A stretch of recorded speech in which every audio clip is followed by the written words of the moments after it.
یہودی، عیسائی اور مسلمانوں کے لیے بیت المقدس اتنا اہم کیوں ہے؟ کیا وجوہات ہیں کہ یہ تینوں مذاہب بیت المقدس کو حاصل کرنے کے لیے برسر پیکار ہیں؟ تو آئیے جانتے ہیں مطہری وائس پر۔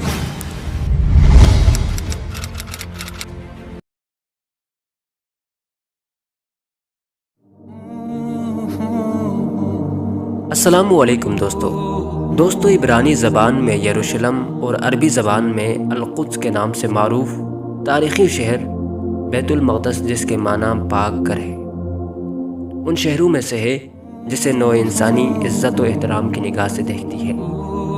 اس شہر کا ذرہ ذرہ مقدس ہے۔ اکثر انبیاء کرام اسی شہر میں مبعوث ہوئے۔ حضرت داؤد علیہ السلام، حضرت سلیمان علیہ السلام اور کئی دوسرے انبیاء بھی یہی مدفون ہیں۔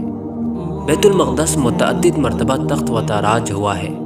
یہاں کے آبادیوں کو کئی بار زبردستی جلا وطن کیا گیا اور اس کی گلیوں میں ان گنت جنگیں لڑی جا چکی ہیں جن میں خون کے دریا بہہ چکے ہیں۔ یہ دنیا کا وہ واحد شہر ہے جسے یہودی، مسیحی اور مسلمان تینوں مقدس مانتے ہیں۔ یہودیوں کا عقیدہ ہے کہ یہ وہ جگہ ہے جہاں سے کائنات کی تخلیق ہوئی۔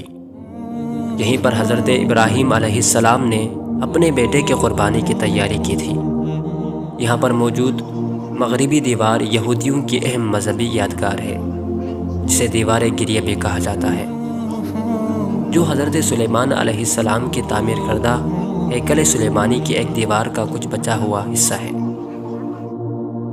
عیسائی کہتے ہیں کہ حضرت عیسیٰ علیہ السلام کی جائے پیدائش یہیں واقع ہے۔ عیسائیوں کے مطابق حضرت عیسیٰ علیہ السلام کو یہیں مصلوب کیا گیا اور اسی شہر میں ان کا سب سے مقدس کلیسا واقع ہے۔ اور مسلمان یہ کہتے ہیں کہ حضرت محمد مصطفیٰ صلی اللہ علیہ وآلہ وسلم ہجرت کے بعد 17 ماہ تک اسی طرف رخ کر کے نماز پڑھاتے رہے، اور یوں مسلمانوں کے لیے بھی فلسطین کی عظمت کا اندازہ لگایا جا سکتا ہے۔ اور یہی وجہ ہے کہ مسلمان، مسیحی اور یہودی کئی دہائیوں سے اس شہر کو حاصل کرنے کے لیے برسر پیکار ہیں۔